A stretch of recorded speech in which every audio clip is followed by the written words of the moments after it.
Olá, queridos, a paz do Senhor seja sobre a sua vida, sobre a vida da sua família. Eu sou a pastora Cláudia e eu estou aqui para dar início a mais um culto da família. E eu quero iniciar agradecendo a Deus pela sua vida, pela vida de cada um que está assistindo conosco, que está aqui ligado conosco na programação da igreja. O meu muito obrigado. Quero declarar sobre a sua vida toda sorte de bênçãos e dizer que nós temos uma programação maravilhosa. Nós iniciamos a semana com um culto de terça-feira, um culto de campanha, onde uma palavra de fé que edifica as nossas vidas tem sido compartilhada a cada culto, iniciando cada uma das campanhas e encerrando com muitos testemunhos de bênçãos e de vitória. Eu quero agradecer a cada uma de vocês, mulheres vencedoras, que estiveram comigo no culto e foi sobrenatural. Aliás, quero pedir licença a todos para fazer aqui novamente um agradecimento. Nós tivemos quase 400 visualizações, mais de 105 links que permaneceram do início ao fim. E, como todos sabem, foi meu aniversário, não sei se todos, mas a grande maioria sabe, foi meu aniversário, sem dúvida nenhuma. Esse foi o meu maior presente, a sua presença. Agradeço a todos pelo carinho, pelas mensagens, por tudo aquilo que vocês proporcionaram. Deixaram o meu dia mais feliz, literalmente mais florido e mais colorido. Muito obrigada e eu não canso de agradecer a Deus pela sua vida. Então, permaneça divulgando o culto Mulheres Vencedoras para que as nossas vidas sejam grandemente edificadas através da palavra de Deus. Eu quero agradecer porque nós tivemos célula. A programação da igreja não parou. Tivemos células e cada uma delas teve um momento de evangelismo, de convidar uma nova vida para conhecer a Jesus. Sábado, nós tivemos o culto do Arena, uma explosão de alegria, louvor, adoração, mas com palavras sendo compartilhadas. Queridos, faça a sua parte. Evangelize, convide alguém para que possa estar ouvindo a palavra de Deus. E se for um jovem, que bom, porque quando eu conheci Jesus ainda na minha mocidade, eu louvo ao Senhor, porque muitas coisas eu sei que eu fui protegida à medida que eu fui conhecendo a palavra de Deus.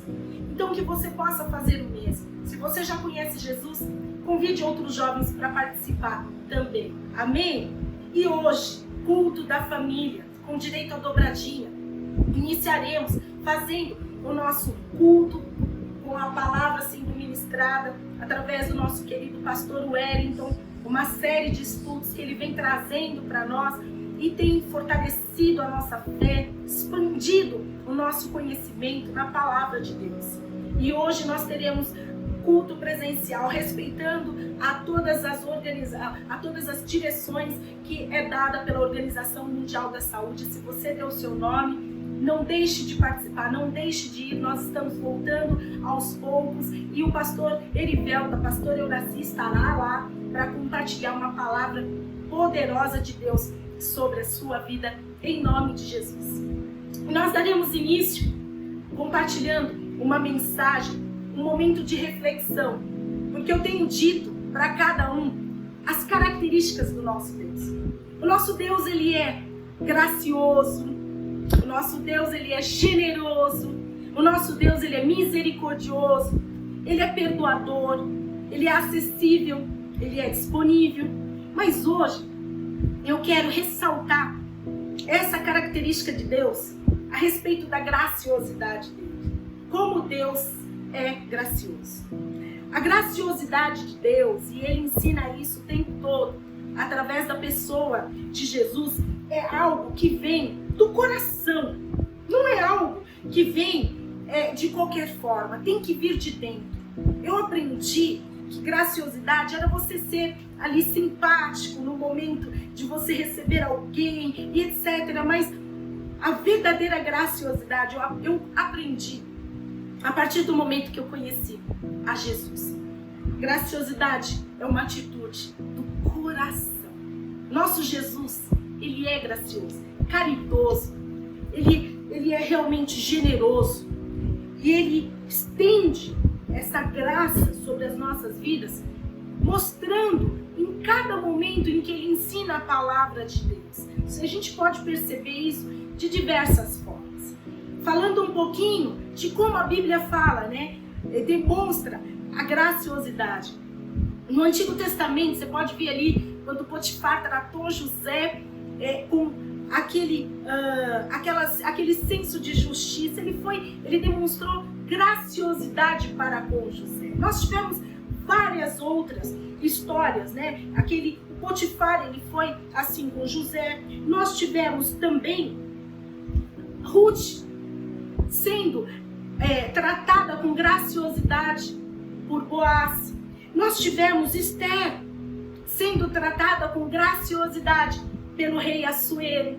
Agora, no Novo Testamento, o Senhor, ele descreve de uma outra maneira.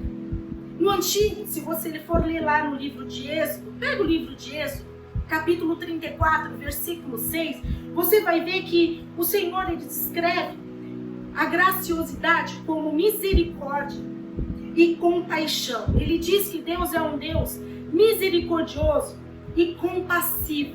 Era assim que ele demonstrava graciosidade. Mas no Novo Testamento, a graça de Deus ela é manifestada através de atitudes de amor. Diga assim comigo, atitudes de amor. A graça é o meio que Deus usa para lidar com o seu povo, com cada um de nós. É baseado não apenas no mérito, né, na dignidade ou no comportamento. É algo que o Senhor nos dá de forma generosa.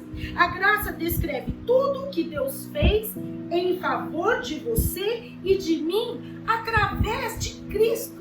Olha que coisa linda, que coisa sobrenatural. Todos, queridos, naquela época podiam, na época de Jesus, reconhecer o quanto ele tinha atitudes de graciosidade. A palavra de Deus diz lá no livro de Lucas, capítulo 4, versículo 16, uma ocasião em que Jesus ele estava na sinagoga num dia de sábado, né, seguindo o costume da época, e ele levantou para fazer a leitura da palavra de Deus. Depois eu quero que você leia esse texto. Jesus ele se sentou para ensinar, né, os ouvintes, e aí ele ficou ali falando a respeito da palavra de Deus. E qual foi a reação dos ouvintes que estavam ali naquele dia? Todos aprovaram e admirando-se das palavras de graça que saíam da sua boca. Palavras gentis, palavras sábias, palavras graciosas, ensinando a palavra de Deus. De uma forma que ainda assim ele mantinha a autoridade, porque ele falava não somente no nome dele, mas no nome de Deus. E aí eu quero que você leia também no livro de Efésios, capítulo 4, versículo 29, Paulo falando: não saia da vossa boca nenhuma palavra que cause destruição, mas só a que seja boa e necessária à edificação, a fim de que transmita graça, graciosidade aos que a ouvem.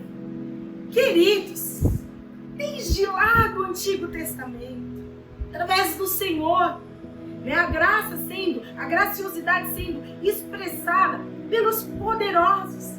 E depois Jesus ensinando com uma humildade a como deve ser o nosso comportamento, expressando graciosidade em tudo aquilo que nós falamos, em tudo aquilo que nós fazemos. E tem uma passagem na Bíblia que é sensacional, aliás, todas são. Mas eu quero que você leia comigo, separe Mateus, capítulo 20, versículos 31 a 34. Aquele momento em que Jesus, com uma atitude de compaixão, de misericórdia, né, ele curou aqueles cegos.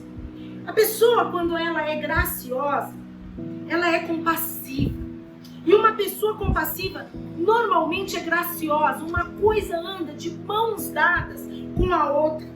Jesus, ele demonstrou essa graciosidade quando ele, a caminho ali de Jerusalém, né, na sua entrada triunfal, saindo de Jericó, 2 mendigos cegos vêm até ele e começa a gritar no meio da multidão. Olha que coisa linda! Aqueles homens desconsiderados pela sociedade começam a gritar: Senhor, Senhor! E olha o que acontece aqui nesse texto. A palavra de Deus, ela diz assim: e a multidão os repreendia para que se calassem. Eles, porém, clamavam ainda mais alto: Senhor, filho de Davi, tem compaixão de nós. Jesus, então, o que? Parou. Jesus para tudo, para que numa atitude de compaixão, de graciosidade, ele possa ouvir a tua voz. Jesus então parou, chamou-os e perguntou: que quereis que eu vos faça? Eles lhe disseram: Senhor, que nossos olhos estejam abertos. Comovido, Jesus tocou os olhos deles e eles imediatamente passaram a ver e o seguiram. Aqueles homens o seguiram. E aí, o que eu quero dizer para vocês é que a multidão, muitas vezes, vai ser uma boca que vai dizer para você: para, não acredite na possibilidade da sua cura.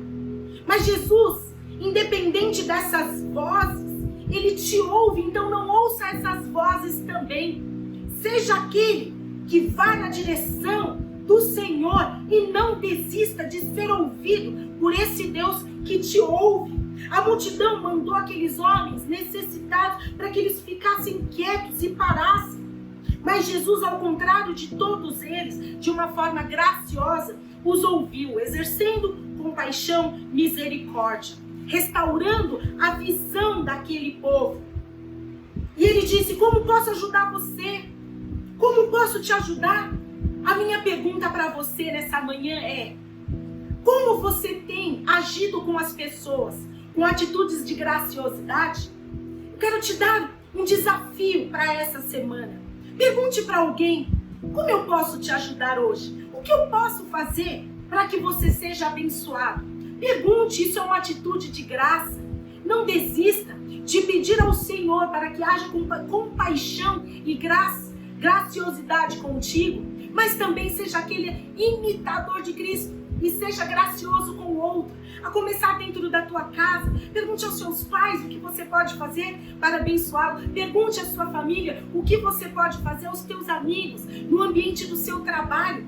Queridos, o Senhor Jesus nos ensina qual é o caminho. E Ele diz: o que queres que eu vos faça? Em nome de Jesus.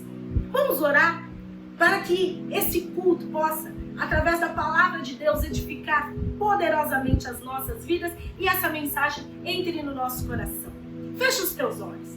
Pai amado, na tua presença eu oro, abençoando cada um dos meus irmãos. Que o Espírito os alcance, em nome de Jesus, de maneira generosa, graciosa, abençoando cada vida, fortalecendo cada fé, dando a certeza de que mesmo em meio à multidão, o Senhor ouve o teu clamor.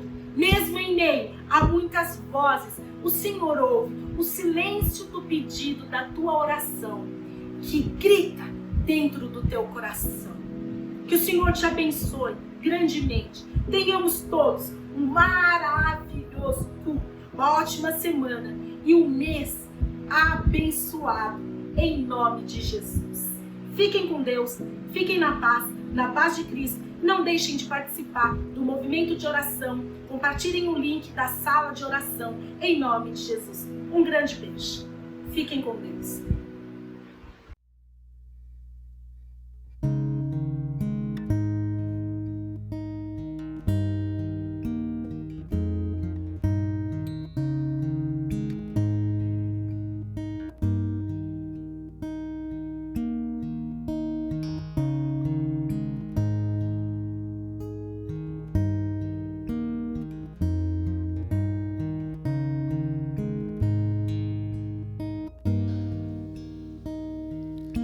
Existe um homem que me cativou, como ninguém jamais fez.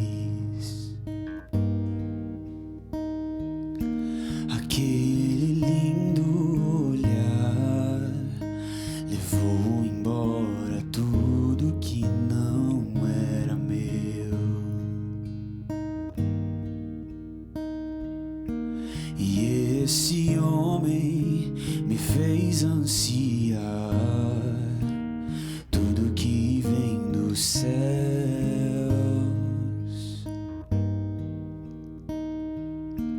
Nele eu posso esperar e descansar para sempre em seus braços.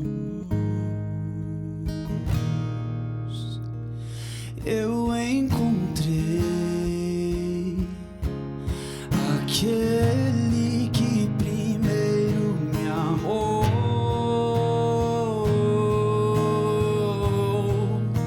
e me apaixonei pela luz que brilhou em minha escuridão.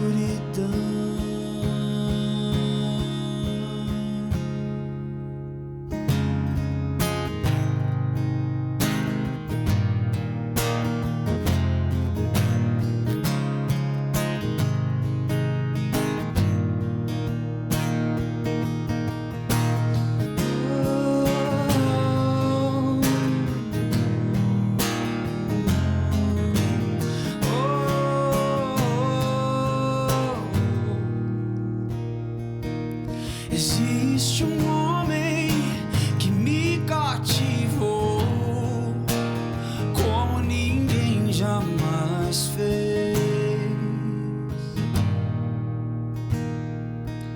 Aquele lindo olhar levou embora tudo que não era meu.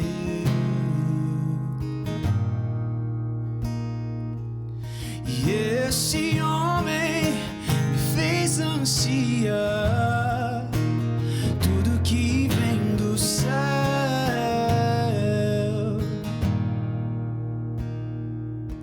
Nele eu posso esperar e descansar para sempre em seus braços.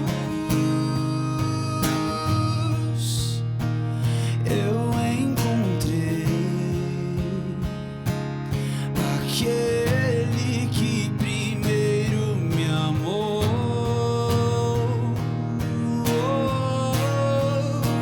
me apaixonei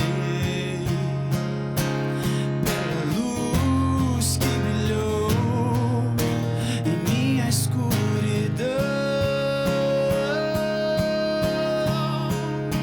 Seu nome é Jesus.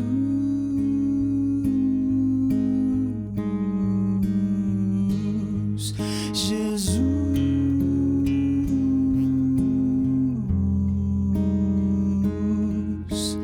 eu não estou só, eu não estou só, Ele está comigo. Seu nome é Jesus.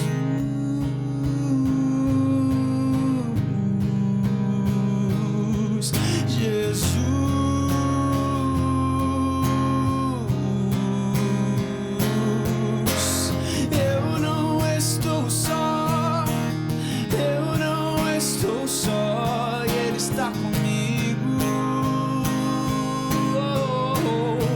Seu nome é Jesus.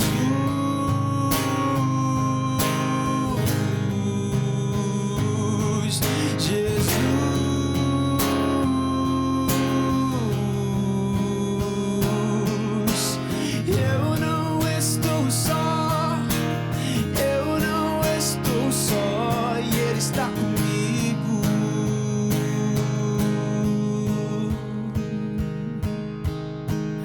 Eu não estou só, eu não estou só, e Ele está comigo.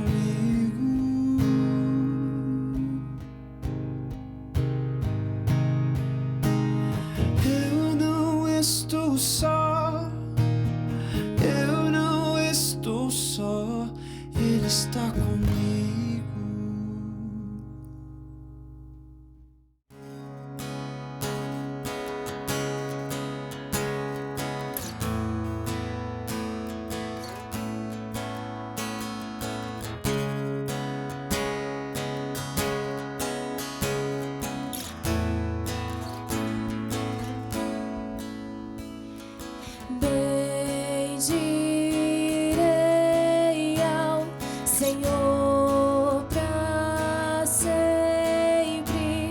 proclamarei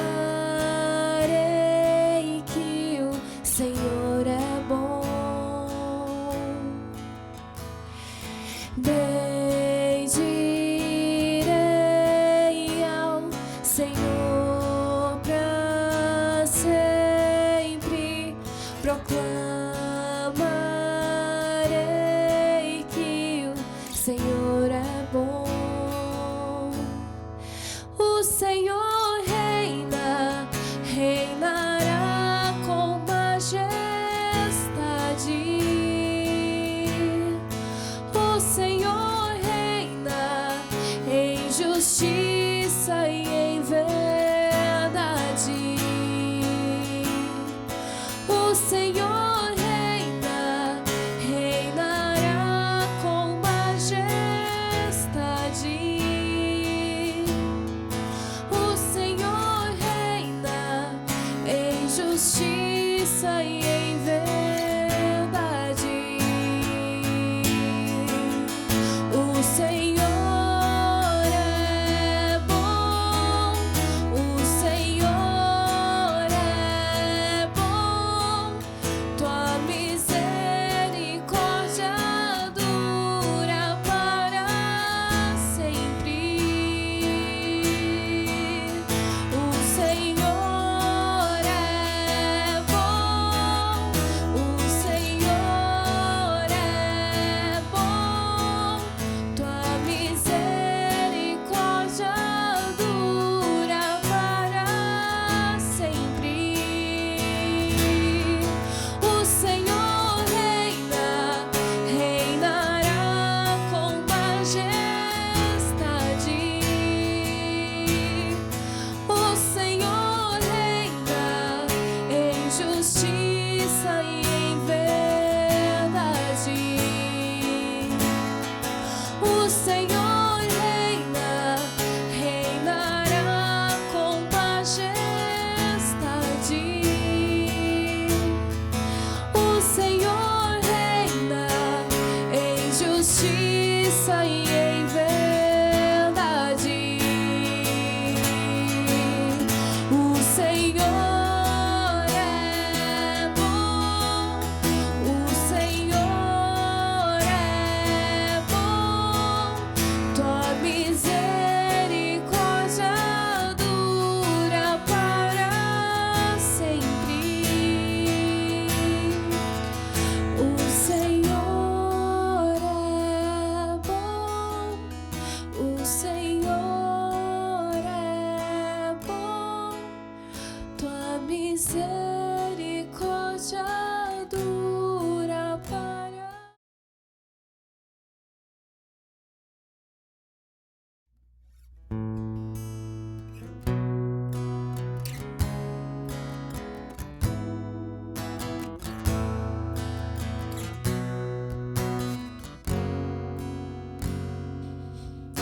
Jesus, em tua presença, reunimos-nos aqui, contemplamos tua face e rendemos-nos a ti, pois um dia a sua morte trouxe vida a todos nós e nos deu completo acesso ao coração do Pai. E o véu que separava já não separa mais. A luz que outrora apagada agora brilha, cada dia brilha mais. Só pra te adorar e fazer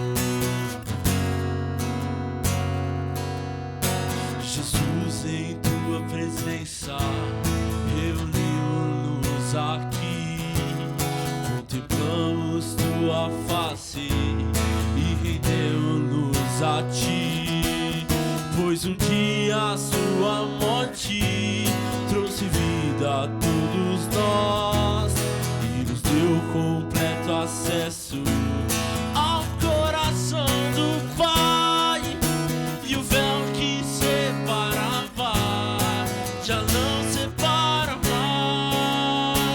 A luz que outrora apagada agora brilha e cada dia brilha mais.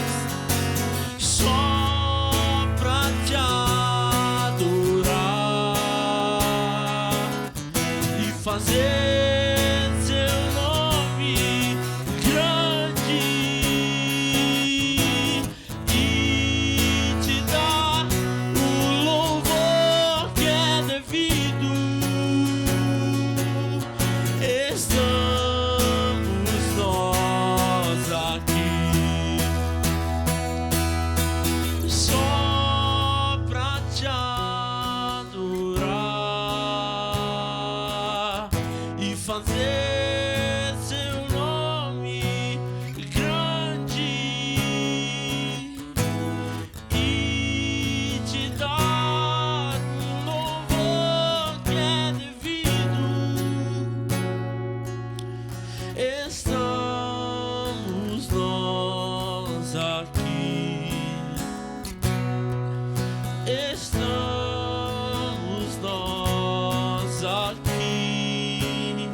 estamos nós aqui.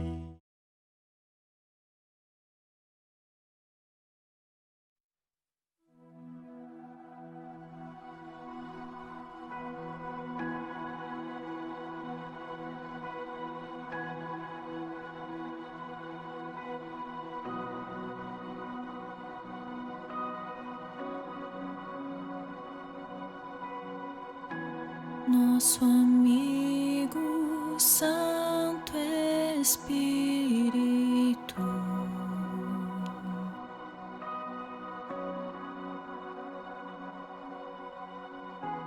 venha aquecer os corações,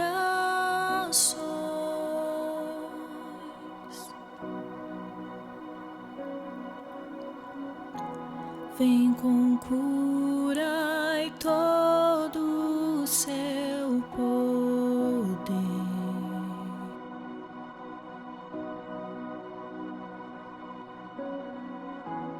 Vem manifestar os teus sinais.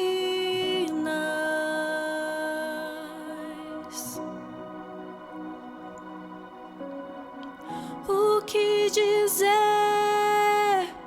O que fazer quando ele vem aqui?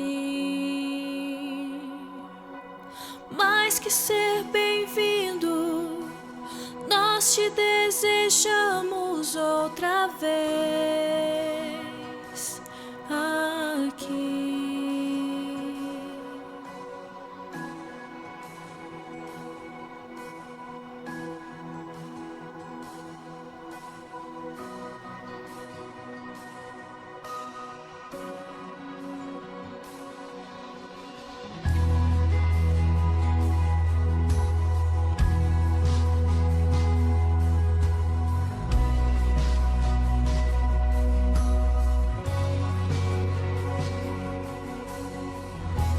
Nosso amigo Santo Espírito,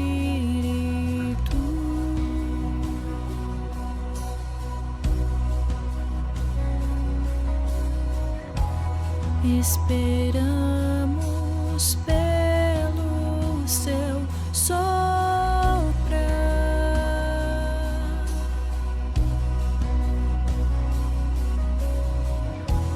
com teu óleo venha nos ungir,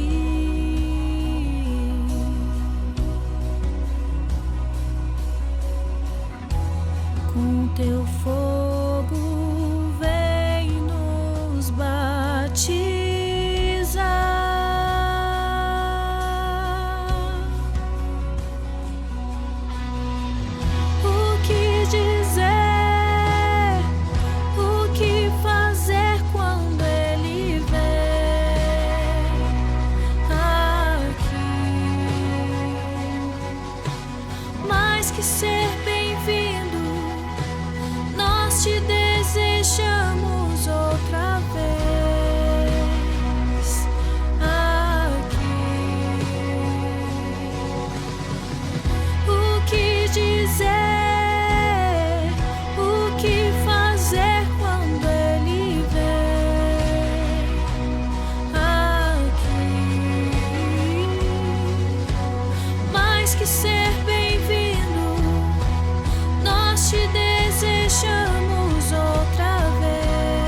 que ser bem-vindo, nós te desejamos outra vez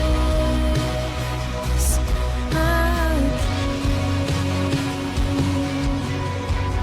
O que dizer, o que fazer quando ele vem aqui? Mais que ser bem-vindo, nós te desejamos outra vez aqui.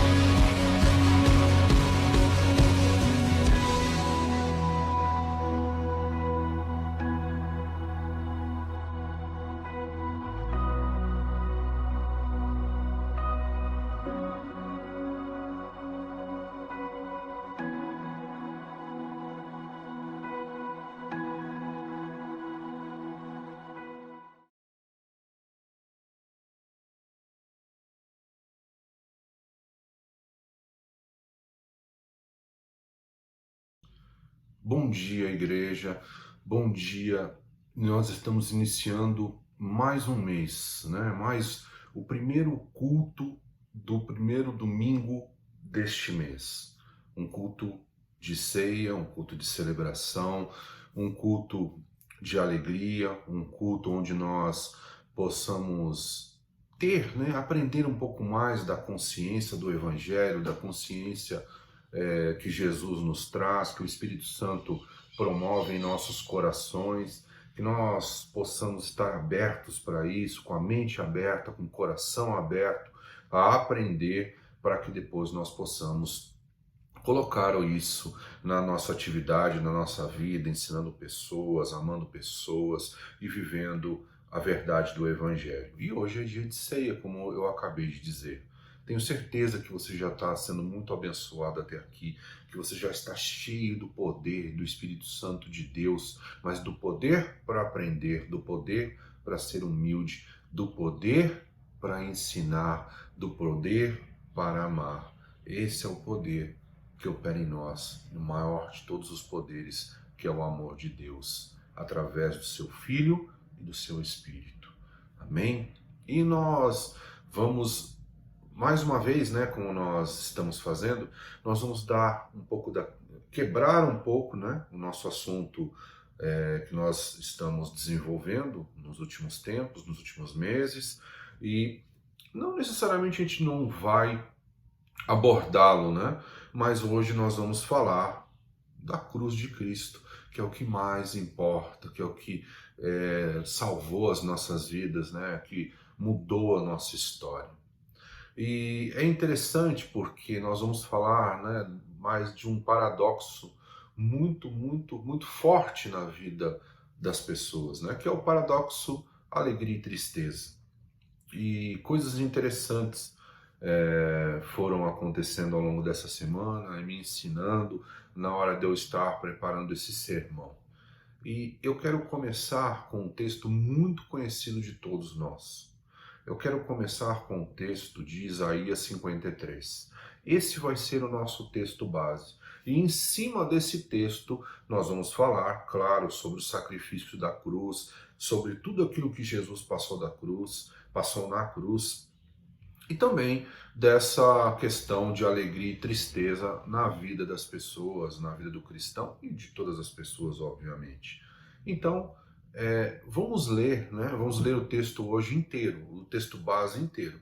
E depois nós vamos acrescentar alguns versículos. Eu já te adianto que serão vários versículos, mas é importante que você anote todos, é importante que você medite na palavra, é importante que você aprenda com a palavra e que você possa colocar isso para a sua vida e para a vida de todos. Amém? Então, vamos lá. Abra a sua Bíblia comigo em Isaías 53. Nós vamos ler o capítulo inteiro, ok? Isaías 53. Diz assim: Quem creu em nossa mensagem? E a quem foi revelado o braço do Senhor? Ele cresceu diante dele como um broto tenro e como uma raiz saída de uma terra seca. ele não tinha qualquer beleza ou majestade que nos atraísse. Nada havia em sua aparência para que o desejássemos. Foi desprezado e rejeitado pelos homens, um homem de dores, e experimentado no sofrimento, como alguém de quem os homens escondem o rosto. Foi desprezado, e nós não o tínhamos em estima. Certamente ele tomou sobre si as nossas enfermidades, e sobre si levou as nossas doenças. Contudo, nós o consideramos castigado por Deus atingido e afligido. Mas ele foi transpassado por causa das nossas transgressões, foi esmagado por causa de nossas iniquidades. O castigo que nos trouxe paz estava sobre ele, e pelas suas feridas fomos curados. Todos nós, como ovelhas, nos desviamos. Cada um de nós se voltou para o seu próprio caminho, e o Senhor fez cair sobre ele a iniquidade de todos nós. Ele foi oprimido e afligido, e contudo não abriu a sua boca. Como um cordeiro foi levado para o matadouro, e como uma ovelha que diante de seus tosqueadores fica calada, ele não abriu a sua boca. Com julgamento opressivo ele foi levado. E quem pode falar dos seus descendentes? Pois ele foi eliminado na terra dos viventes. Por causa da transgressão do meu povo, ele foi golpeado. Foi-lhe dado um túmulo com os ímpios e com os ricos em sua morte, embora não tivesse cometido nenhuma violência, nem houvesse nenhuma mentira em sua boca. Contudo, foi da vontade do Senhor esmagá-lo e fazê-lo sofrer. E embora o Senhor tenha feito da vida dele uma oferta pela culpa, ele verá sua prole e prolongará seus dias, e a vontade do Senhor prosperará em sua mão. Depois do sofrimento de sua alma, ele verá a luz e ficará satisfeito. Pelo seu conhecimento, meu servo justo justificará a muitos e levará a iniquidade deles. Por isso eu lhe darei uma porção entre os grandes, e ele dividirá os despojos com os fortes, porquanto ele derramou sua vida até a morte, e foi contado entre os transgressores. Pois ele levou o pecado de muitos, e pelos transgressores intercedeu. Vamos orar. Curva a tua cabeça, fecha os teus olhos. Meu Deus, nós louvamos o teu nome, nós te agradecemos. Obrigado, Senhor, por tão grande amor. Obrigado, Pai, pela nossa salvação. Obrigado, Deus, porque o teu amor e a tua justiça estão satisfeitas em Jesus. Obrigado, meu Senhor, por tudo que o Senhor tem feito, que o Senhor fez, que o Senhor vai fazer para cada um de nós, por cada um de nós, que nós possamos, assim como diz a tua palavra, sermos um destes que o Senhor Jesus veio e que o sangue dele nas nossas vidas não seja em vão. Muito obrigado, Deus. Nós já te louvamos e te agradecemos, pedindo discernimento, compreensão da sua palavra, em nome de Jesus. Amém. Amém, meu irmão. Esse texto é um texto grandioso, né? Eu tenho por hábito pensar em algumas coisas, né? Eu fico pensando no profeta Isaías, no momento onde ele recebe essa revelação, onde ele escreve esse texto. E é tão impressionante, né, que ele descreve a vida de Jesus e ele descreve a crucificação dele, né? Ele descreve que na crucificação, né, neste texto, através desse texto, ele diz que os homens olhavam para ele e viravam o rosto, né, por ver tão grande sofrimento, por ver tão grande massacre, né? Porque, obviamente, e quando Jesus foi para a cruz, ele estava totalmente deformado por tudo aquilo que nós já conhecemos, né? Pela agressividade dos seus transgressores, pela por tudo aquilo que ele vinha passando, né? Pela força que ele foi chicoteado, por tudo aquilo que aconteceu com ele, pelos desprezos que ele teve. A Bíblia diz, né, nesse texto, que ele foi desprezado, ele não foi visto como estima. As pessoas olhavam para ele como alguém sem estima, né? Apesar de naquele momento de cruz, as pessoas virarem o rosto. Sabe quando você olha uma coisa que agride você? Era isso que era Jesus na cruz. As pessoas olhavam para ele e agredia, né? Ver aquele homem desfigurado daquele jeito, tão sofrido daquele jeito, agredia a visão das pessoas, né? E fazia com que as pessoas virassem os seus rostos. Porém, essa agressão que as pessoas sentiam ao vê-lo, ela não foi motivo para que as pessoas liberassem misericórdia sobre a vida dele, tirando aqueles ali, né, alguns que ficaram com ele até o final. Não, muito pelo contrário, as pessoas tinham ele, nós temos ele, né? A Bíblia diz nós, né? Nós nos incluímos porque somos pecadores. Nós tínhamos, né? Nós temos ele, né? As pessoas que cercaram, que viram aquilo, tinham ele como aquele que estava sendo afligido e castigado por Deus, né? Que era um coitado, que não valia a pena para nada, que não fazia sentido, né? Então, mesmo com todo aquele sofrimento, as pessoas não se compadeceram dele. Elas continuaram a julgá-lo na maior parte das vezes. E é importante que a gente entenda um pouco sobre isso, né? De todo esse contexto. Outra coisa interessante é que a Bíblia diz que ele foi desprezado.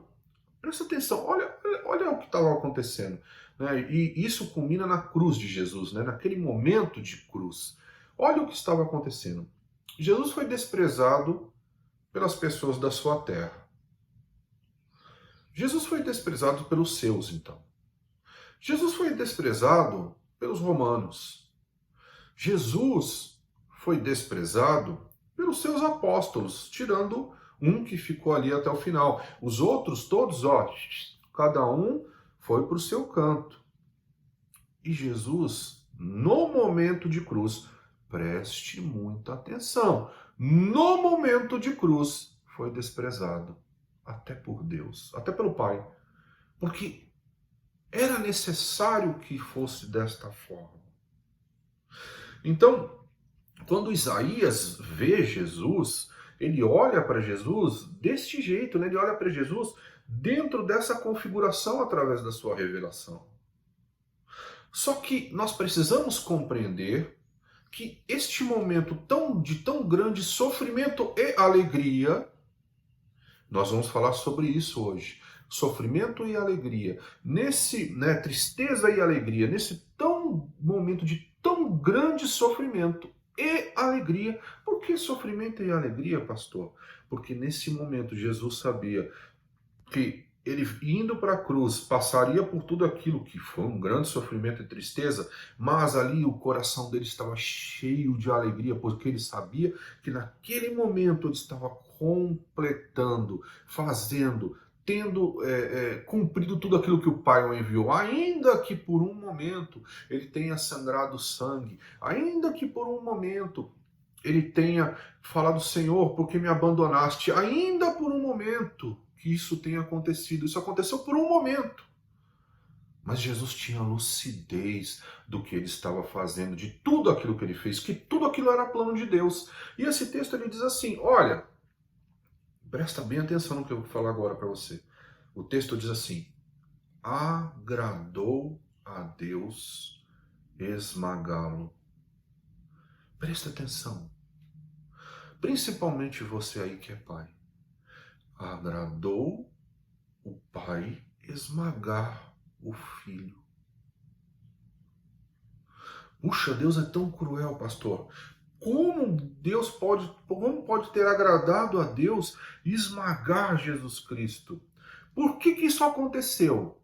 O texto diz que isso acontece por 3 motivos. E principal talvez, pelas nossas transgressões. Então, quando Jesus vai para a cruz, ele vai por causa das nossas transgressões. 2, para que nós pudéssemos ser salvos, não só o amor, mas como a justiça, teriam que ser satisfeitas. E em Jesus, tanto o amor quanto a justiça foram satisfeitas. Todo o pecado, toda a iniquidade foi encerrada em Jesus Cristo. E um justo morreu por nós. Então, foi da vontade de Deus que aquilo acontecesse, para que o plano de salvação pudesse ser estabelecido e concretizado. E 3, aquilo aconteceu por quê? Foi da vontade de Jesus Cristo ir para a cruz. Você se lembra em Apocalipse, quando a palavra diz assim: quem é que poderá fazer isso? Quem pode abrir os selos, né? E ele foi o único que podia, né? Que pôde abrir os selos, né? Que pode abrir os selos. Quem é? Também existe uma outra pergunta na Bíblia: quem vai fazer isso? Quem vai? E ele levanta a mão e diz: eu farei. E ele abre mão de toda a sua condição divina e diz: eu não vou fazer conta da minha situação divina, porque eu quero agradar meu Pai e quero salvar essas pessoas. Então foram 3 motivos principais que levaram Jesus para a cruz. Quais são esses 3 motivos? Os nossos pecados, a vontade de Deus e a vontade de Jesus. Apesar de Deus e Jesus serem Deus, obviamente só estou separando para que nós possamos ter entendimento. Então, Jesus não morreu por uma causa política, Jesus não morreu por causa da agressão, né, da agressividade de Roma ou do Sinédrio, ainda que elas existissem, ainda que elas existam até os dias de hoje.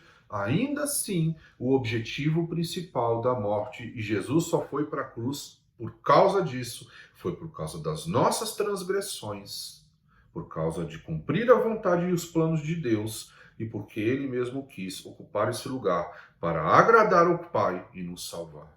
Então, tenha isso na sua mente. Não existem outros motivos. As outras coisas foram consequências de uma decisão. Jesus sabia que, ao decidir ir para a cruz, necessariamente ele iria passar por toda essa situação, porque neste texto mesmo diz que ele justificará muitos pelo seu conhecimento. Então Jesus tinha conhecimento dos planos de Deus. Jesus tinha a perfeita compreensão daquilo que seria necessário fazer. E ainda assim, ele levanta as mãos e diz: eu vou, porque para a tua alegria eu vou, nem que seja por um momento que eu fique triste, ou eu tenha que sofrer por um momento. E é isso que é uma consciência que nós precisamos ter ou voltar a ter. Essa é uma consciência incrível que Jesus tem, né? Ele não tinha, ele tem essa consciência.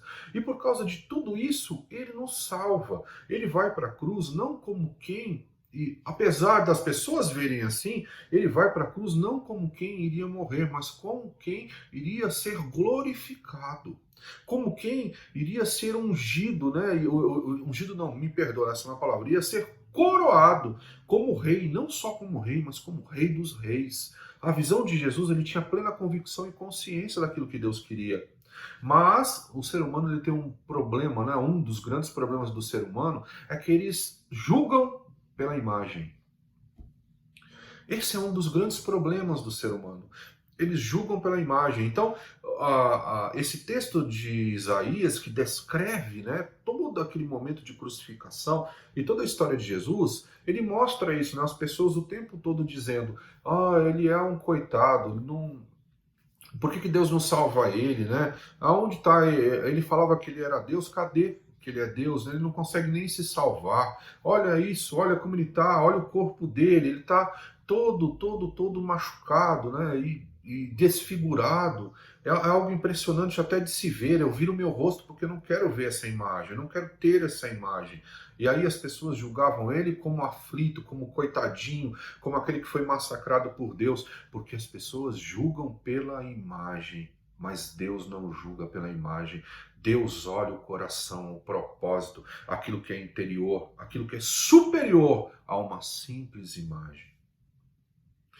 Nós precisamos aprender muito com isso, aprender demais com isso. Jesus indo para a glória, presta atenção, Jesus indo para a glória e muitos seres humanos achando que ele era um coitado que ia para uma simples morte, né? Que ele ia morrer e ia acabar tudo.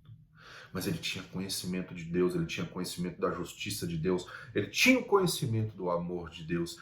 Por isso, ele se colocou naquele lugar. Nós temos nos colocado em qual lugar, né? Nós temos nos colocado em que circunstâncias? A gente tem olhado para uma imagem, ou nós temos aprendido a aprender com Deus, a olhar para o interior, a olhar para aquilo que é superior a uma simples imagem. Como é que nós temos nos comportado, né? Essa é uma das grandes questões. Então, nesse momento de cruz, que é um momento imprescindível para as nossas vidas, né?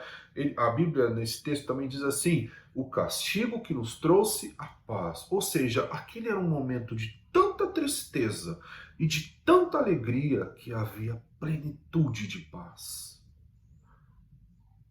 E é sobre isso que nós vamos falar muito hoje. Presta atenção, aquele era um momento de tanta tristeza e de tanta alegria que trouxe plenitude de paz, mas da paz que excede todo o entendimento humano, que está acostumado a julgar por imagem e que tem pouco ou nenhum conhecimento de tudo o que está acontecendo, porque tenta enxergar a imagem e tenta muito pouco aprender sobre as situações que é olhar para o interior. Então, aquele era um desses momentos. E esse é um dos grandes paradoxos que eu deixei para hoje. Nós falamos sobre alguns paradoxos no domingo passado, mas esse é um dos grandes paradoxos que eu deixei para hoje. Alegria e tristeza.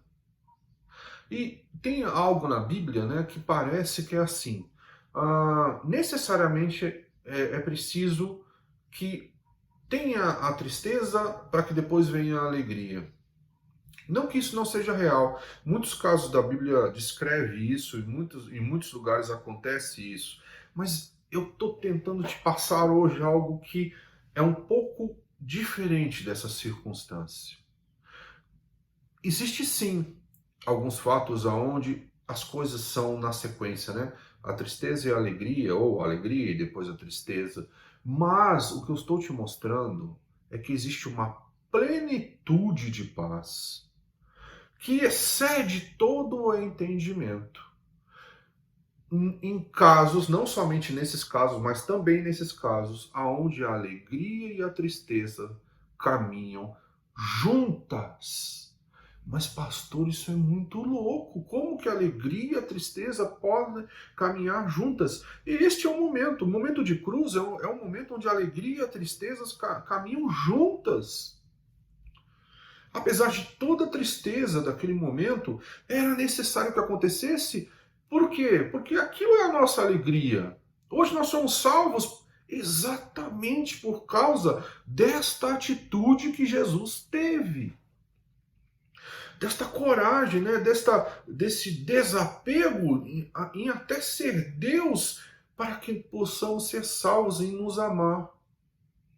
Existe essa grande questão e eu enxergo, né? Eu tenho visto o quê?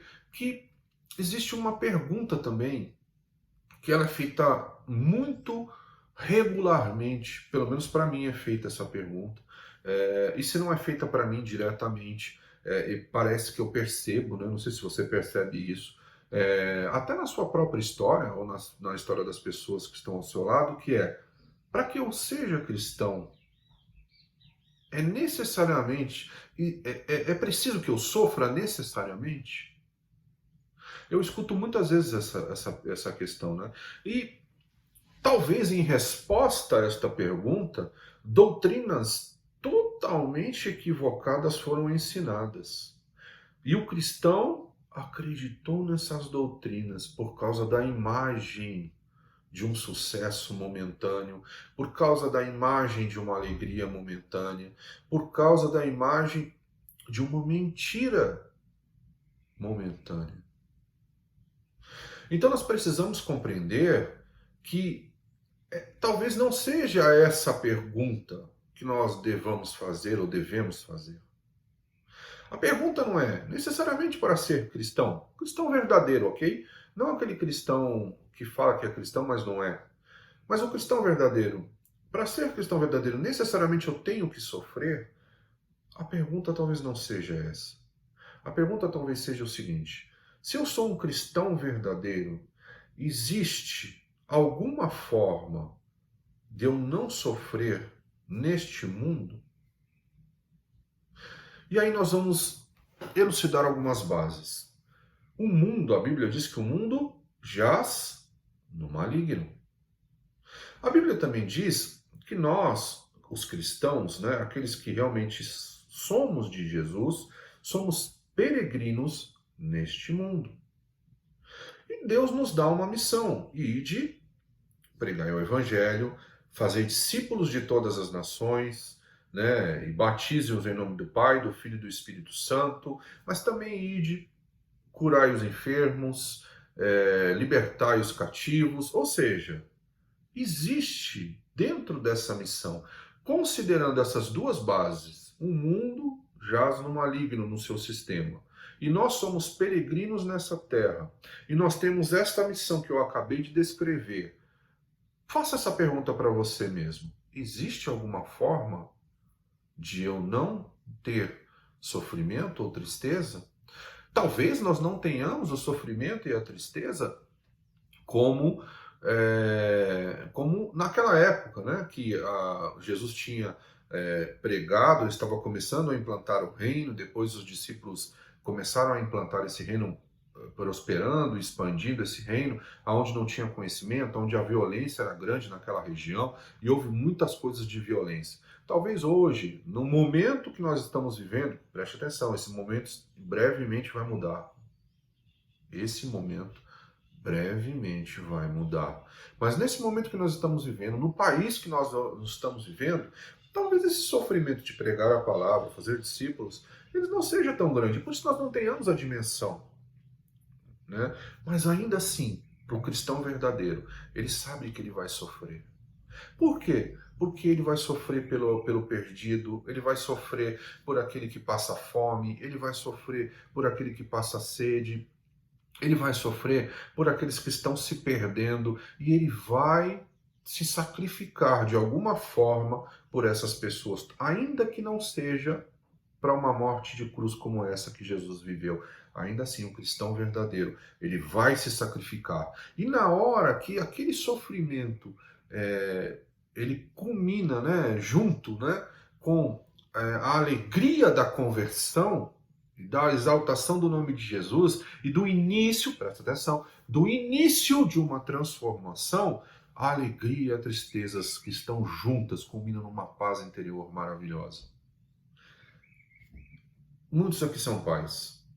A pergunta que eu faço para vocês, para que a gente possa entender um pouco disso que eu estou tentando expressar, é: quando o seu filho nasce, ele é o início de um trabalho ou ali tudo já está finalizado? Quando nós nascemos de novo, só para a gente poder fazer um paralelo, aquilo é o início de um trabalho, nós estávamos mortos em nossos delitos, é o que a Bíblia diz. Estávamos mortos, já estávamos mortos, perdidos, não tinha mais salvação. Mas nós entendemos Jesus, aceitamos, demos o nosso primeiro passo, nos batizamos. Aquilo é um início de uma caminhada ou ali já está tudo finalizado? Ainda que nós saibamos que todo pecado foi perdoado quando nós entramos nesse caminho, nós temos um caminho a ser seguido. Existe um caminho a ser seguido para a estatura do varão perfeito. E nesse caminho, a tristeza e a alegria vão caminhar, não necessariamente na sequência, mas elas caminharão juntas, sob a paz que excede todo o entendimento. E quando eu estava, meditando sobre essa palavra, falando um pouco sobre essa palavra, algumas coisas Deus faz, né? E ele coloca diante da minha vida. Eu estava ouvindo uma pregação de fora, né, de um preletor de fora, e a pregação desse preletor de fora não tinha absolutamente nada a ver com isso que eu estou falando de alegria e tristeza, né? Me chamou a atenção porque era uma pregação que falava sobre educação cristã. E obviamente que eu não imaginava que eu iria ouvir sobre tristeza e alegria. Eu uso muito essas pregações para treinar os meus ouvidos, né, para uma outra língua, né? Se você fez ou faz aula de outro idioma, sabe que a questão de ouvir, né, de treinar os seus ouvidos para ouvir esse outro idioma que você está aprendendo, ele é muito importante, porque quando você vai para um outro país e as pessoas falam normalmente, como nós estamos falando em português hoje, essa velocidade para alguém que não está habituado a ouvir na língua nativa é uma velocidade que muitas vezes ela atrapalha o entendimento e a compreensão daquilo que se está dizendo. Então você vai ter que treinar os seus ouvidos para que você possa aprender. E eu estava fazendo justamente isso, treinando os meus ouvidos para um outro idioma, para que eu pudesse automaticamente ir ganhando experiência nesse um novo idioma e depois eu pudesse entender melhor ao longo da vida. E assim que diz a Bíblia, né, que a fé vem pelo ouvir. Então, nós precisamos treinar os nossos ouvidos a ouvir a palavra, né? Você lê, mesmo você lendo, você treina os seus ouvidos para ouvir a palavra e começar a entender aquilo que Deus quer das nossas vidas. Mas o fato é que eu estava ouvindo essa preleção desse grande preletor externo, com esse intuito, né, de entender aquilo que ele dizia, e o tema era sobre educação, e eu já fui preparado para ouvir algo sobre educação cristã, obviamente. E eu não imaginava nunca que ele iria citar no meio da pregação dele, e ele fala claramente sobre essa dicotomia de tristeza e alegria, né? Não abordando exatamente isso que eu estou abordando hoje, que é a palavra da cruz, né? Não citando Isaías, não citando esses textos que eu acabei de lhe dar para você, mas ele me deu toda a finalização do culto que eu estou falando com vocês hoje, porque ele seleciona vários versículos do Novo Testamento aonde a alegria e a tristeza não são colocadas de forma sequencial, mas elas são colocadas juntas e elas vivem juntas. E isso é um grande paradigma que nós temos que quebrar, porque nós aprendemos ao longo dos últimos anos que nós não precisaríamos mais ser infelizes, né? No sentido que nós não teríamos nunca mais tristeza. Isso não vai acontecer enquanto nós estivermos nesse mundo. Enquanto estivermos nesse mundo, nós teremos tristezas. E isso que você já sabe, não é o ponto focal. O ponto focal é que não é que nós tenhamos provações só nesse mundo. A grande questão é que se nós parecemos com Jesus, nós vamos voluntariamente para esses momentos de provação, para que outros possam ser felizes. E este é o grande ponto do que eu quero dizer para você nessa manhã. Na crucificação de Cristo, ele fez tudo aquilo para que nós pudéssemos ser felizes. O quanto nós somos parecidos com ele e quanto nós estamos fazendo coisas de livre e espontânea vontade que nos causam sofrimento para que outros possam ser felizes. E presta atenção, Não são outros só da sua família, não. Não são só os teus amigos, não. Porque ele termina o texto de Isaías dizendo assim: olha como ele termina o texto que nós acabamos de ler. Pois ele levou o pecado de muitos, porque nem todos o aceitaram, e pelos transgressores, ele intercedeu. Ou seja, ele intercedeu por aqueles até que fizeram mal a ele. Ele intercedeu por todos nós que levamos ele na cruz. Nós levamos ele à cruz. Os meus pecados, os teus pecados levaram o Senhor para a cruz. E ele continua intercedendo por nós até os dias de hoje, através dele, através do Espírito que diz que intercede por nós com gemidos inexprimíveis. Então eu vou encerrar o culto de hoje com alguns versículos, e por isso eu pedi para que você tivesse essa consciência que nós vamos ler muitos versículos hoje. São versículos, depois vocês leiam todos os textos, eles não estão fora desse contexto, mas são versículos, eu não posso ler todos os textos, senão a gente ficava aqui até às 5, 6 horas da tarde, para que você possa compreender. Então, qual é a grande questão da alegria e da tristeza para nós? Nós temos a questão da alegria e da tristeza como se ela fosse sequencial. E por que nós temos essa questão como se fosse sequencial? Por causa deste versículo, principalmente. Abra a tua Bíblia em Salmos 30, versículo 5.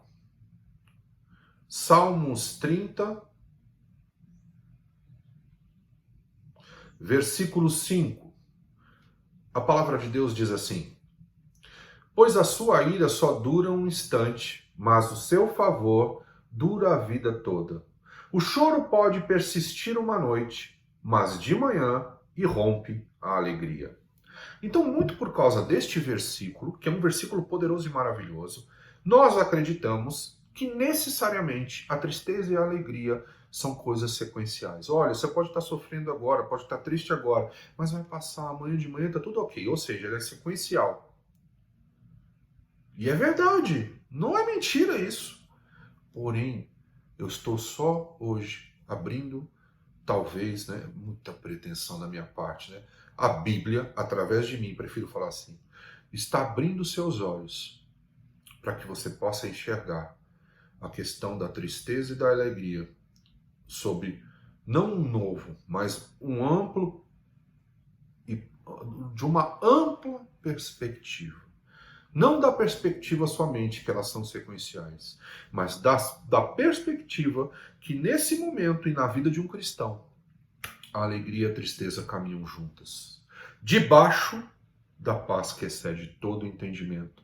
Porque somente aquele que está debaixo da paz que excede todo entendimento, que de livre e espontânea vontade sofre por vidas que nós não sabemos se darão retorno, que não são dos nossos parentes somente, e que às vezes são até de pessoas que não gostam da gente. Somente quem está debaixo desta consciência, que é a consciência de Jesus, que é a consciência da verdade, é que consegue optar por isso. E eu espero que você opte por isso como um cristão verdadeiro que você é. Nesse momento de cruz, estou trazendo à memória aquilo que nos dá esperança, porque Jesus fez isso por nós, como descrito em Isaías, para que nós pudéssemos replicar os seus ensinamentos, e não só os seus ensinamentos, mas como as suas atitudes. Então agora você está preparado para ler uma série de versículos? Então vamos lá, nós vamos ler uma série de versículos para fixar este conceito que eu estou passando, e que não é só um conceito, é uma realidade, ok? Então esteja preparado aí para acompanhar todos estes versículos, esteja aí preparado para acompanhar, todos eles, serão alguns, esteja preparado. Primeiro versículo, Hebreus 10, 34. Hebreus 10, 34. Vamos lá, estou abrindo aqui junto com vocês. Hebreus 10, 34, diz assim: vocês se compadeceram dos que estavam na prisão e aceitaram alegremente o confisco dos seus próprios bens, pois sabiam que possuíam bens superiores e permanentes. Então a gente já começa com isso. Nesse texto, no livro de Hebreus, o que está acontecendo aqui? Aquelas pessoas se compadeceram de quem estava preso, né? Muito provavelmente por causa da obra. Os bens dessas pessoas foram confiscados. Motivo de tristeza ou de alegria? Obviamente de tristeza. Tudo aquilo que você construiu, tudo aquilo que você trabalhou para ter foi confiscado. Mas qual era o motivo? Qual era o motivo? Salvar vidas. E qual era a consciência? Que eles possuíam bens superiores e permanentes no reino de Deus.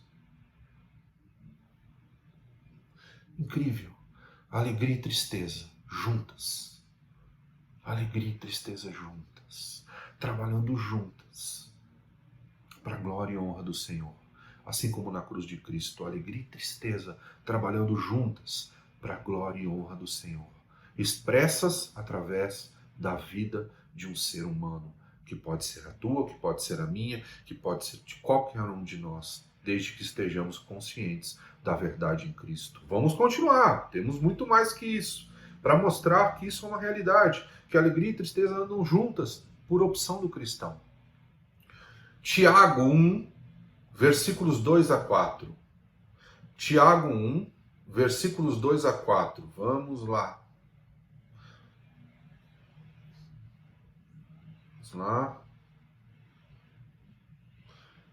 Tiago 1, versículos 2 a 4 diz assim: Meus irmãos, considerem motivo de grande alegria o fato de passarem por diversas provações, pois vocês sabem que a prova da sua fé produz perseverança, e a perseverança deve ter ação completa, a fim de que vocês sejam maduros e íntegros, sem que falte a vocês coisa alguma. Provações são motivos de tristeza. Só que ao mesmo tempo de alegria. Ele diz aqui, exultem nas suas provações. Né? Tenham motivo de alegria para todos nós é passarmos por provações. É realmente motivo de alegria para você? Se você tiver a consciência no reino, será. Se você não tiver a consciência no reino, não será. E se a tua tristeza é oriunda somente dos teus pecados e você ainda está no passado, meu irmão, eu vou te dar uma notícia triste, mas que pode ser alegre. A alegria e a tristeza juntos pode ser mudada hoje. Se são só por causa dos teus pecados, você só está colhendo o fruto das tuas próprias sementes. Mas esta alegria que ele está falando é a alegria que você mesmo passa por provações para que você possa ser transformado e para que você possa viver a plenitude do reino e a paz que excede todo entendimento. Então vamos lá, vamos continuar. Qual outro versículo, pastor? Vamos lá. Lucas 6, 22 e 23. Lucas 6, 22 e 23. Diz assim: Bem-aventurados serão vocês quando os odiarem, expulsarem e insultarem e eliminarem o nome de vocês como sendo mal, por causa do Filho do Homem. Regozijem-se nesse dia e saltem de alegria, porque grande é a sua recompensa no céu. Pois assim os antepassados deles trataram os profetas. Glória a Deus, vamos continuar. Mateus 13, 44 e 45. Mateus 13, 44 e 45. O reino dos céus é como um tesouro escondido num campo. Certo homem, tendo-o encontrado, escondeu-o de novo. E então, cheio de alegria, foi e vendeu tudo que tinha e comprou aquele campo. O reino dos céus também é como um negociante que procura pérolas preciosas. Encontrando uma pérola de grande valor, foi, vendeu tudo que tinha e a comprou. Ou seja, mais uma vez, as pessoas que têm consciência do reino fazem de tudo para ter esse reino, para estar nesse reino. E isso não tem a ver com exploração. Fique em paz, meu irmão. Eu não quero que você venda tudo, não. Eu só quero que você entenda esse texto. As pessoas vendiam tudo no reino. Presta atenção, elas vendiam tudo para ajudar os outros. Por livre e espontânea vontade. Porque elas acharam uma pérola. E elas não queriam perder aquela pérola que é mais preciosa no reino de Deus. Alegria e tristeza juntas, trabalhando juntas. Vamos lá, vamos continuar. Atos 5, 41 e 42. Atos 5, 41 e 42. Atos 5, 41 e 42 diz assim: Os apóstolos saíram do sinédrio alegres por terem sido considerados dignos de serem humilhados por causa do nome. Todos os dias no templo e de casa em casa não deixavam de ensinar e proclamar que Jesus é o Cristo. Eles se alegraram por terem sido, presta atenção, eles se alegraram por terem sido humilhados. Vamos lá. Romanos 5, de 3 a 5. Romanos 5, de 3 a 5, diz assim: Não é só isso, mas também nos gloriamos nas tribulações, porque sabemos que a tribulação produz perseverança, a perseverança um caráter aprovado, e o caráter aprovado esperança, e a esperança não nos decepciona, porque Deus derramou seu amor em nossos corações por meio do Espírito Santo que Ele nos concedeu. Oh, glória! Oh, aleluia! Quem mais? 2 Coríntios 8:2. 2 Coríntios 8:2. Vamos lá. 2 Coríntios 8, versículo 2. No meio da mais severa tribulação, a grande alegria e a extrema pobreza deles transbordaram em rica generosidade. Olha o que ele está dizendo aqui. Mesmo aqueles de extrema pobreza ainda foram generosos, porque essa generosidade salvava outras vidas. Era o reino de Deus se manifestando, não só através de riquezas, mas através de tribulações, de produzir pessoas com caráter renovado. Quantos hoje entram na igreja e chegam diante do altar de Deus de verdade e diz: Senhor, renova o meu caráter. Eu vim aqui porque eu sou um mau caráter.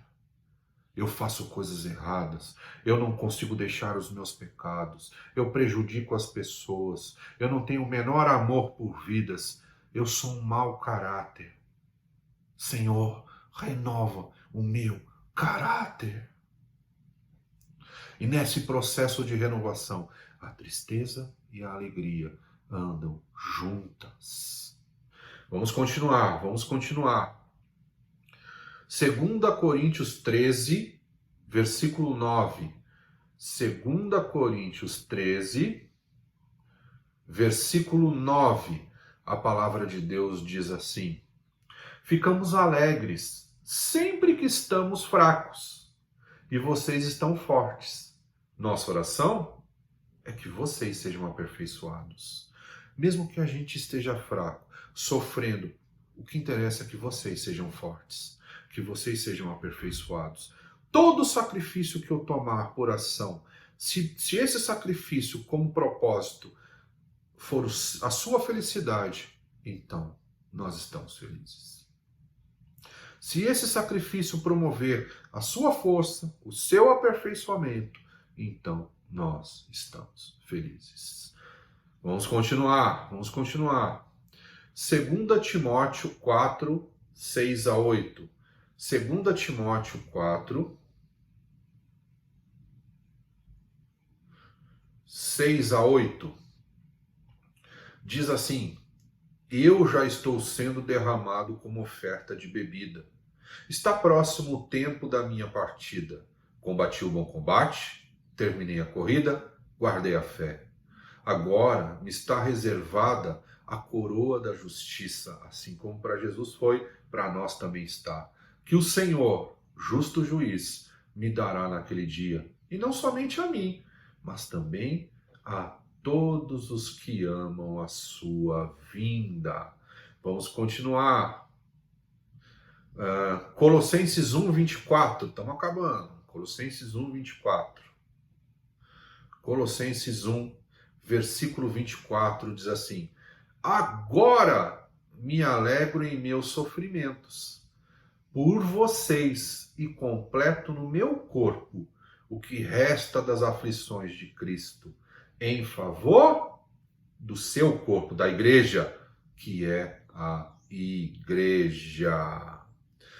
Vamos lá, 1 Tessalonicenses 1, 6 e 7. 1 Tessalonicenses 1, 6 e 7 diz assim: de fato, vocês se tornaram nossos imitadores e do Senhor, pois, apesar de muito sofrimento, receberam a palavra com alegria que vem do Espírito Santo. Assim, tornaram-se modelo para todos os crentes que estão na Macedônia e na Acaia. Oh, meu irmão, como nós queremos ser modelo. Como os outros cristãos, principalmente os novos na fé, que eles possam olhar para nós e dizer: eu não me importo de sofrer se for para que outros sejam salvos. Eu não me importo de sofrer se for para que a bênção do Senhor venha sobre a vida do meu irmão. E eu quero ser modelo nisso. Não, nós queremos ser modelo na riqueza, né? Nós queremos. Hoje o crente é estranho, né? O modelo de crente é porque se o cara... Eu não tenho nada contra a riqueza, tá? Eu quero que você seja muito rico e próspero. Mas esses conceitos são eternos. Esses aqui são conceitos eternos. Então, o que eu quero dizer é, esses são o modelo. É assim que nós devemos ser. Vamos lá, vamos continuar para eu poder finalizar depois. Hebreus 12, 1 a 4. Hebreus 12, 1 a 4. Diz assim: portanto, também nós, uma vez que estamos rodeados por tão grande nuvem de testemunhas, livremo-nos de tudo que nos atrapalha e do pecado que nos envolve, e corramos com perseverança a corrida que nos é proposta, tendo os olhos fitos em Jesus, autor e consumador da nossa fé. Ele, pela alegria que lhe fora proposta, suportou a cruz. Qual a alegria que foi proposta a Jesus? Agradar a Deus e salvar as nossas vidas, desprezando a vergonha, e assentou-se à direita do trono de Deus. Pensem bem naquele que suportou tal oposição dos pecadores contra si mesmo, para que em vocês não se cansem nem desanimem. Na luta contra o pecado, vocês ainda não resistiram até o ponto de derramar o próprio sangue. Jesus fez isso. Alegria e tristeza, mais uma vez trabalhando juntas. 1 Pedro 6 e 7. 1 Pedro 6 e 7. 1 Pedro 1, 1 Pedro 1, 6 e 7. Diz assim: nisso vocês exultam, ainda que agora por um pouco de tempo devam ser entristecidos por todo tipo de provação. Assim acontece para que fique comprovado que a fé que vocês têm, muito mais valiosa do que o ouro que perece, mesmo que refinado pelo fogo, é genuína e resultará em louvor, glória e honra quando Jesus Cristo for revelado. Aleluia. 1 Pedro 4, 13 e 14. 1 Pedro 4, 13 e 14. Diz assim: mas alegrem-se à medida que participam dos sofrimentos de Cristo, para que também, quando a sua glória for revelada, vocês exultem com alegria. Se vocês são insultados por causa do nome de Cristo, felizes são vocês, pois o Espírito da glória, o Espírito de Deus, repousa sobre vocês.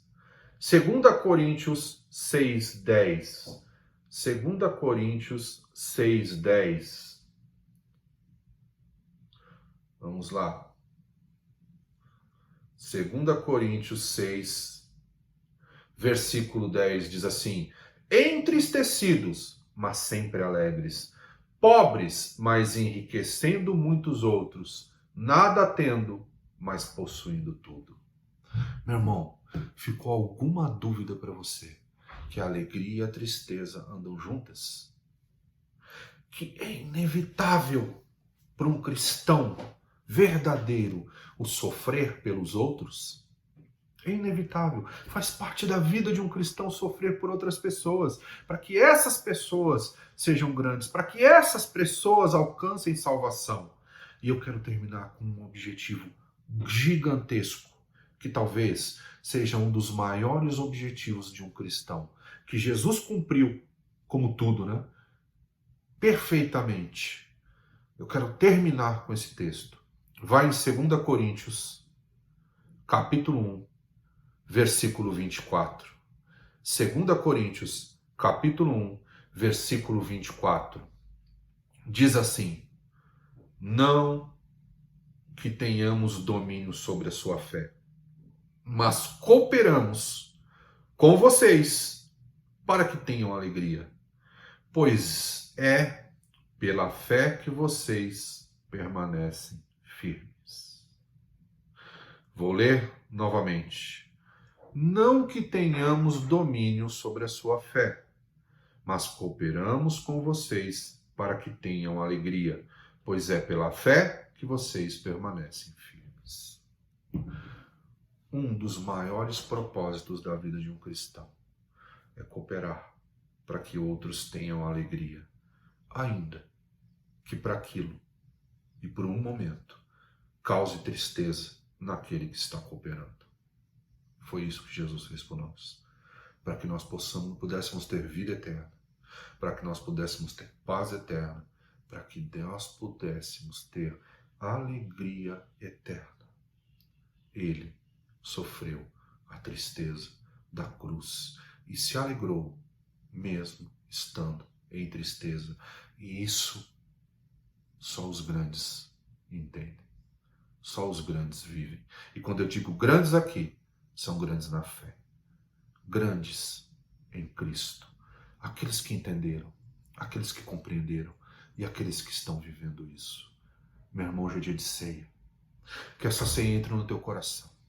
E que essa palavra entre no teu coração. Para que você definitivamente entenda que alegria e tristeza não são somente sequenciais, mas em muitos momentos da vida elas andam juntas e andam juntas por opção do próprio cristão. Eu espero que essa consciência entre em você, invada você, que esse poder que vem do Espírito Santo tome todo o teu ser nesta manhã e que esta ceia promova em você essa decisão. A decisão de estar com Cristo, de aceitar a Cristo e de cumprir os seus propósitos, né? Aquilo, eu gosto muito desse texto, né, que nós lemos, que diz o resto dos sofrimentos, né? Porque Cristo já sofreu tudo, né, que tinha que sofrer. Mas se eu ainda posso participar um pouco desse sofrimento, para que outros possam ser salvos, para que outros possam se alegrar, para que outros possam viver. Presta atenção, meu irmão. Você não abre célula para ser líder de célula. Você não abre igreja só para você ter uma comunidade grande, pequena, média, pouco importa. Você não abre, você não faz missões somente porque você tem que pregar o evangelho. Não. Isso é muito estanque, muito mecânico, muito frio. Você é líder de célula, você é pastor de uma igreja, você é um missionário, porque você tem uma missão que Jesus lhe deu. E dentro dessa missão, assim como Jesus o fez, está agradar a Deus e fazer o seu irmão feliz. Eu tenho um desafio para você nessa manhã. Não gosto muito dessa palavra, né, porque ela virou clichê, mas eu tenho um desafio de entendimento e de vivência. Você que é líder Você que é pai, você que é mãe, você que é pastor, você que é missionário, você que de alguma forma fala de Deus para as pessoas, faça isso para que as pessoas sejam felizes. Esteja disposto a se sacrificar, ainda que por um pouco de tempo, para que outros possam ser felizes, porque isso o Senhor fez por nós. Ele agradou a Deus no seu amor e justiça e nos deu salvação. E mesmo por aqueles momentos de tristeza que ele passou, ele estava inundado de felicidade por causa da nossa salvação. Nós somos. Lembra a preciosidade que Deus quer. Não me pergunte por quê, mas Ele quer assim. Então, se Ele quer assim, e se Ele resgatou a nós, façamos isso uns pelos outros. É disso que se trata a ceia, meu irmão. Você vai cear com o Senhor que fez isso com você, então faça por Ele. E vai cear com os teus irmãos, faça por Ele. Alegrai-vos nas vossas tristezas, desde que elas estejam promovendo a alegria, o aperfeiçoamento e o crescimento de outras pessoas. Muito obrigado. Espero que eu tenha promovido em você isso nesta manhã. Que eu possa ter mais um pouquinho, ter sido usado para te aperfeiçoar, para te trazer crescimento na palavra, para te trazer entendimento na palavra de Deus. Vamos orar todos juntos. Senhor, nós te agradecemos e te louvamos por essa palavra. Nós entendemos que alegria e tristeza não são somente sequenciais, mas também andam juntas, debaixo da paz que excede todo entendimento. E nós queremos ser esses vasos, esses agentes que promovem isso que Jesus promoveu, que nós também possamos promover. Amém. Em nome de Jesus. Amém. Amém, meu irmão. Agora nós vamos para mais um louvor. E depois nós vamos fazer a oração de ceia. E depois você vai ouvir mais um louvor e nós vamos para o Zoom. Esteja conosco. Não se esqueça, seja fiéis nos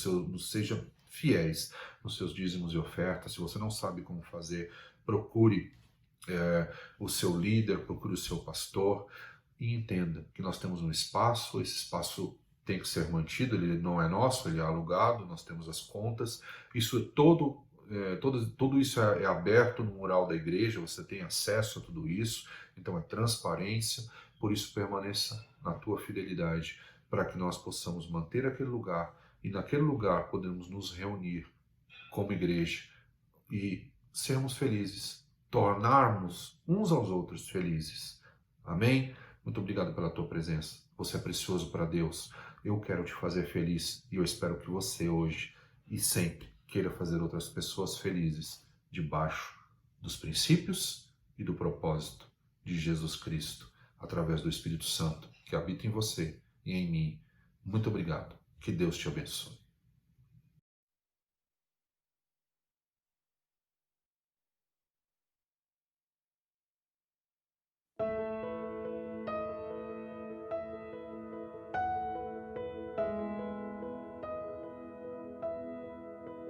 Não há outro como tu,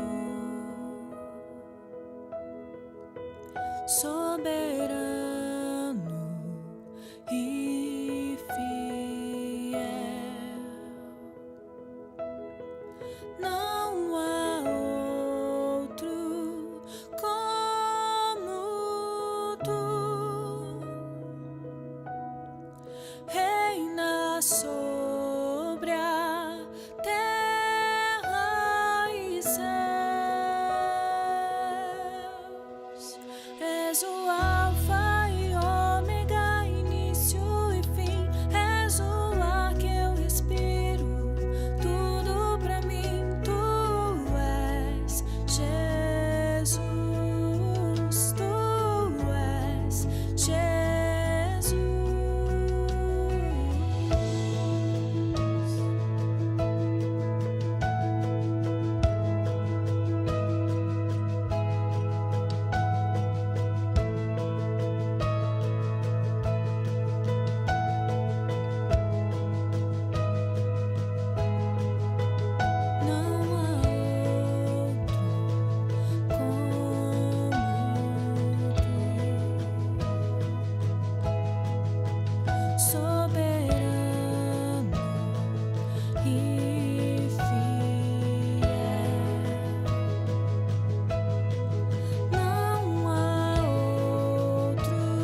Igreja, estamos juntos, reunidos neste dia 4 de outubro para celebrar a ceia que o Senhor nos deixou como uma recomendação, como um direcionamento de pensarmos, de trazermos à memória tudo aquilo que o Senhor Jesus tem feito, fez e fará por nós. E esse é um dia muito, muito, muito especial e é um grande privilégio para todos nós podermos ceiar na presença do nosso Deus, com as nossas famílias, com os familiares, com os amigos, com todas as pessoas, com todos os irmãos e irmãs em Cristo.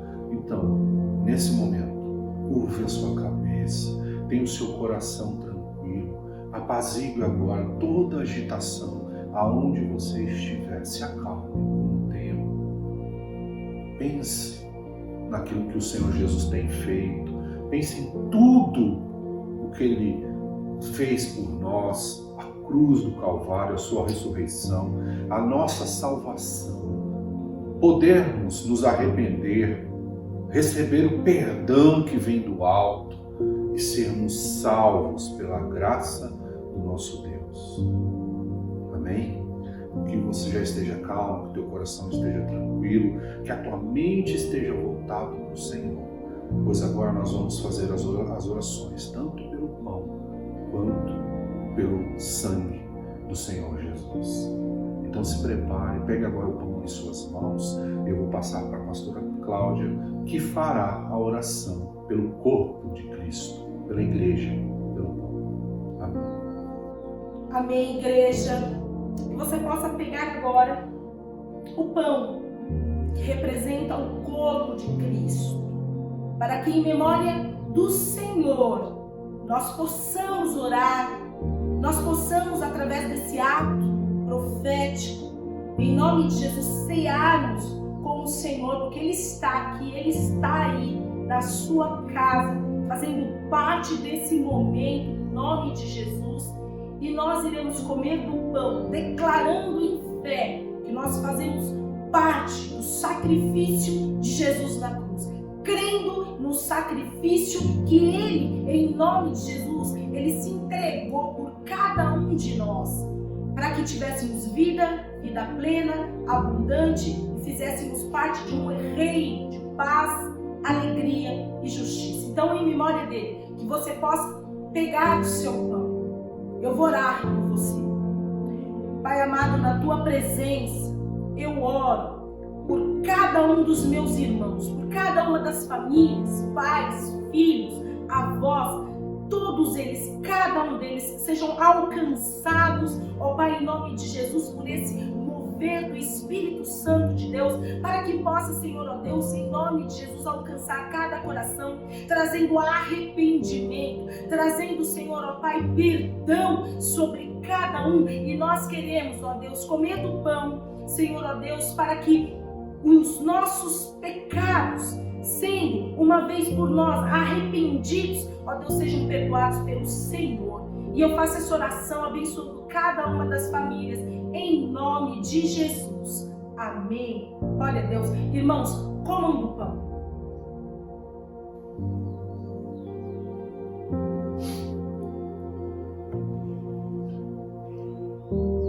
Da mesma forma, pegue o cálice em tuas mãos. Lembre, traga a sua memória. Lembre-se que este é o cálice de uma nova e eterna aliança. Não existe uma nova aliança, não existirá uma nova aliança.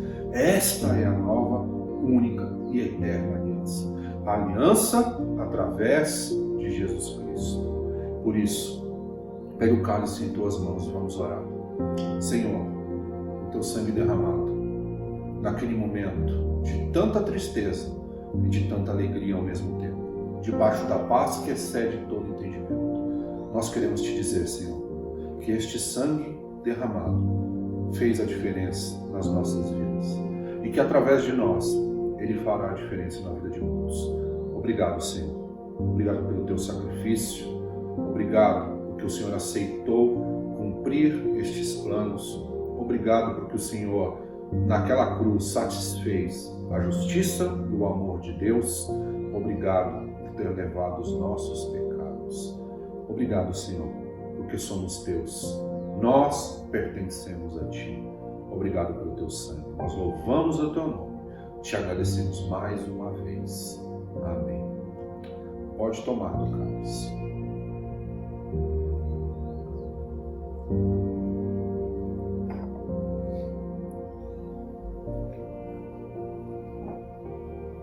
Amém, meu irmão? Nós vamos encerrar com a oração da pastora. Que você esteja com o teu coração aberto. Que assim que nós encerrarmos essa oração, você vá lá, escute o louvor, este último louvor, e depois vai para a sala de Zoom, orar pelos teus irmãos e receber a oração dos teus irmãos. Amém. Deus amado, na tua presença, eu oro por cada vida, por cada família, para que em nome de Jesus esse ato ele possa dar a certeza da nossa fé em Cristo, a força necessária para que possamos, assim como foi dito aqui crer numa nova e eterna aliança. Se conosco, Espírito Santo de Deus, nos abençoa, permanece, ó Senhor, derramando das tuas bênçãos sobre cada um de nós. Que cada um possa ir para uma semana de bênçãos, uma semana de vitória e para o melhor mês das nossas vidas. Eu declaro essa palavra sobre cada um. E se você crê e recebe aí no seu lugar, diga amém, glória a Deus, eleve as suas mãos aos céus e dê um grande aplauso ao Senhor. Que Deus abençoe a cada um ótimo domingo, uma ótima semana e um ótimo mês de outubro. Que Deus te abençoe.